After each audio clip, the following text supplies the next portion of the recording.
Hey, what's up, everybody? This is going to be a review of Death Before Dishonor 9.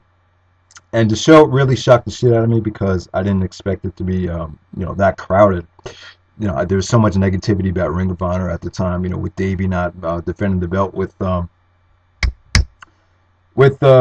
tag team titles not being defended. It was just, you remember, a lot of people were crapping on Ring of Honor at that time. They really were. So, I wasn't really that excited about the show. I still thought the show would be good, but didn't expect it to be this good, and I didn't expect the turnout to be as good as it was. So I figured, I'd buy like, $25 tickets and just, roam around and try to find a good seat. But that definitely wasn't the case. So didn't have good seats, couldn't see a lot of stuff that was going on. Everyone was standing up and very claustrophobic, very crowded. But turned out really well. The negative turned into a positive. Everyone had a great time. I think Big Rat even said his favorite live experience to date. I would say definitely the best New York City show of the year. Definitely better than Best in the World, better than Manhattan Mayhem 4. So let's get right down to it. Having a tough time like making videos. Like I'm doing this video over and over again. So just kind of bear with me if I feel a little bit rusty. So yeah, we have Homicide and Jay Lethal taking out Tomasso, Ciampa, and Rhino, and really good stuff. It had a hot old school ECW type of feel to it. With Rhino being out there. Let me just say this about Rhino. I think Rhino is very inconsistent, but when he's good, I think he's great. The old school ECW Rhino, Guilty as Charged 2001. Watch that show. That Rhino is unbelievable to me. And even in the Invasion, I thought he was great. But it just seems like he gets depressed, he gets out of shape, and he's just a lot of ups and downs with Rhino. So you never know what you're going to expect from him. He didn't look that good in this match. The highlight of this match was Tomasso Ciampa. The guy looks hungry. He's been cutting some great promos, and this is the first time I thought he really impressed me. He's a lot better than some of the other guys like Mike Bennett, and I'd say he's a lot better than Haas. So he's better than a lot of other guys on the roster. So this is definitely a coming out party for him because this was a really sweet opener. Lethal. I think Lethal's a hell of a talent. Hopefully next show, he's utilized a lot better than this, than being stuck in the opening matchup with Homicide. So. But yeah, like I said, definitely a really hot opener. Really, really, and once again, I would say the crowd was great for this show. The crowd really made a lot of the matches, and this next match, I thought they made this next match, to tell you the truth. Shelton Benjamin versus the Prodigy, Mike Bennett. Now, some people were saying before the match started that they were not going to watch the match, and they were going to look at the wall, and they thought they would be more entertained by just staring at the wall and doing nothing. I wouldn't go that far. When the match was announced, I was like, "Oh shit, this is gonna suck," and it did suck. I'm not saying the match wasn't crappy; it definitely was, but it was watchable though, and I think the crowd really made it. With the back and forth, the blows between Bennett and Benjamin. Bennett got a shitload of verbal abuse. Fuck you, Bennett. You can't wrestle. He got the full. Yeah, he just like I said, he just got a lot of vicious treatment out there. So that was fun to watch. But Bennett sucks, though. He looks like shit. His offense, and I know some of you guys think I'm talking about like some of the ultra smart marks. They'll say that Bennett in Ring of Honor is refreshing because you have a sports entertainer in a wrestling company, so it just makes things very refreshing. But look, honestly, the guy has shown he's been in the company for a whole year and he hasn't shown me anything. I feel very disconnected with some of the guys on the roster, and the guy at the top of the list is definitely the Prodigy Mike Bennett. And and I know some of you guys are saying how it's cool to have this guy in the company because he brings something different to the table.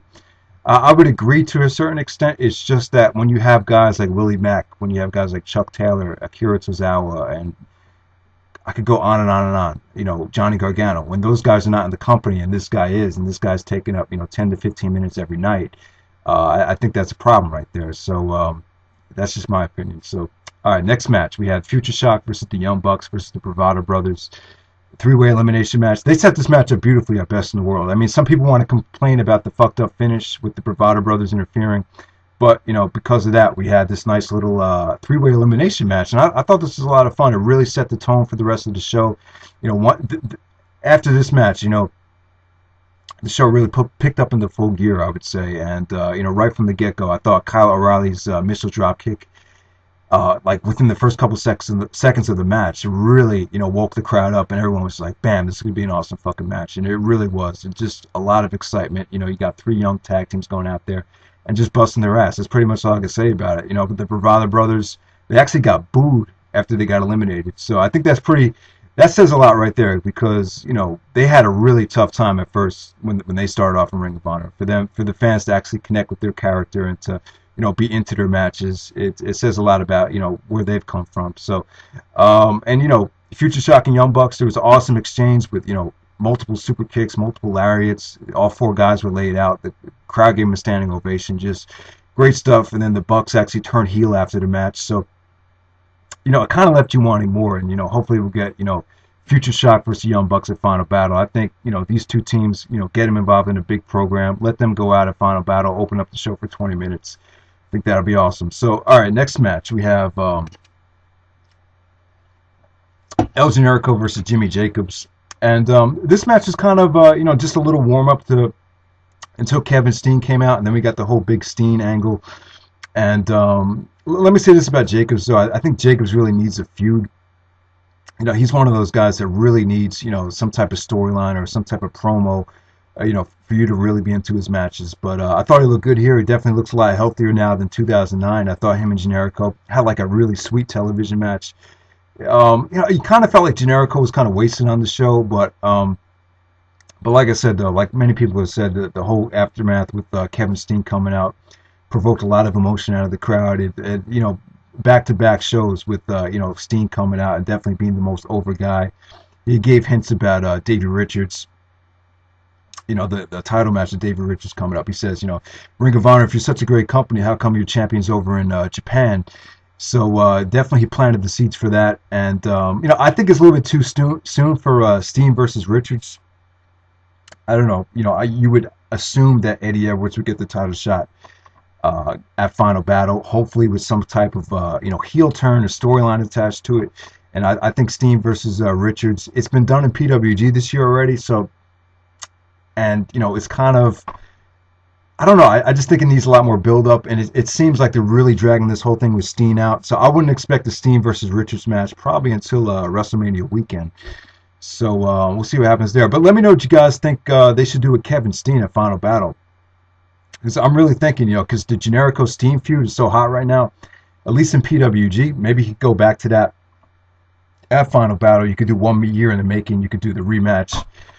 Maybe you could do that. And like I said, I think Jacobs needs a feud, and I think a Kevin Steen feud would just be awesome. But considering that Steen is so hot right now, and Jacobs is still in the midst of really getting warmed up, I'm not really sure if they will pull the trigger on that quite yet. So it'd be interesting to see how long they drag this whole thing with Kevin Steen out. To tell you the truth. All right, next up we have Charlie Haas versus Michael Elgin, and to me this is the worst match on the show. I thought this would be a little bit better. But the crowd was dead. It was very flat, and it's not because the crowd was really dead. I don't know, man. Haas's offense, it doesn't get a great reaction, and you just can't buy into it. I just don't think he looks very good out there. He's just, I don't know, man. And I think he killed Elgin's buzz. Elgin has been so hot. Coming off all those tag matches and all those matches with Generico where he just looked like a beast, and this is probably Michael Elgin's worst match in Ring of Honor so far. So, and just a very flat ending, not a really a believable finish. I would definitely say that, and I would definitely say the weakest on the show. I just didn't think it was that good. It just did absolutely nothing for me. All right, so next up we get Eddie Edwards versus Roderick Strong. This is the 2 out of 3 falls, the Ringmasters challenge. First fall singles, second fall submission, third fall, if we went to a third fall, was an Ironman match, and they booked this beautifully. The fans are really into it. This is definitely the match of the night, and quite arguably the best match these two guys have had all year, which in my opinion is saying a shitload of a lot. Considering, I thought Manhattan Mayhem 4 for a while was the match of the year. So, and the thing about these guys, really a lot of people weren't excited for this or any of their matches because there's not really a feud or an angle or a big storyline going into it. But when their matches start, everyone just goes apeshit, and everyone just really, really appreciates the effort that these guys give every single time. Now, let me say this, for as good as their matches are and for as much praise as they get, there's a shitload of people that are very critical of them. Even I took some heat for giving the last match 4 stars. You know, a lot of people think they're all moves. It's backbreaker, chop, super kick, kick out. You know, so a lot of people look at it like that. But you know, at the same time, I think a lot of people need to realize that that these are the type of matches. You know, the athleticism, the fast-paced action, the stiffness. I think, and the near falls and the crowd reaction. I think a lot of that stuff. This is why they're catering to what the Ring of Honor audience wants. That's the type of style that Ring of Honor goes for. And I think a lot of people don't really realize that. That's the indie style now, at least in America. So it's kind of different. It's kind of obviously you wouldn't look at this match the same way if it took place in maybe a 0-1 or if it took place in Battle Arts. So it's totally it's just different people just have different tastes. That's pretty much all I'll say about it. It's kind of frustrating, when someone, if someone's going to give their matches 5 stars and then someone else comes on here and say, no, that's not a 5-star match, it's a 2.5-star match. So I don't know, man. It's just I just think Roderick and Eddie have had, great chemistry all year, and this is definitely, for them to go out there and really deliver this kind of match and keep the fans into every single fall. The way they did for 45 minutes definitely says a lot. And I thought the booking of the match, Jim Cornette coming out, giving them the extra 5 minutes, it's just really, really exciting stuff. Really crisp action, great intensity from Roderick Strong and Eddie Edwards as well. Just really, definitely a match of the year candidate. All right, so let's just move on to the main event. We had the Briscoes versus the All Night Express. I would say Ring of Honor's feud of the year so far. Does it really call for a ladder war? I think it did. I think, in my opinion, it should have been for the championships. I think they could have done a lot more. I think the Briscoes should have won the belts at Best in the World. That was a huge mistake. Jay Briscoe coming off for that epic promo, which has kind of been forgotten about because Punk cut the promo that Monday. So a lot of people kind of forget about how impactful that promo was. Everyone was like, people were kind of bored by the Best in the World match, so a lot of people were kind of just like reciting the promo during that match. If you guys were there live, you might remember it. But yeah, this is just for a number 1 contendership contract at Glory by Honor, so it didn't really mean as much. They really weren't, going up the ladder and, really desperate to find the contract. This is more about just ending the feud. Briscoes and NAX had some blood wars this year, and this is definitely the culmination of the whole feud. So they were just, trying to punish each other. You saw really vicious stuff. I think the blood came a little bit too soon, but really gory and really gruesome, man. Especially Jay Briscoe. He was just oozing out of blood from his head, and just vicious, stuff here. It was believable though, because these two teams have been going at it all year, and you saw some vicious, chair shots right to the head. Kenny King took a lot of abuse. They were trying to bust Kenny King. Kenny King opened up legit, naturally. So so like I said, he took a lot of vicious bumps out there, and the Briscoes did some great double team moves. You saw,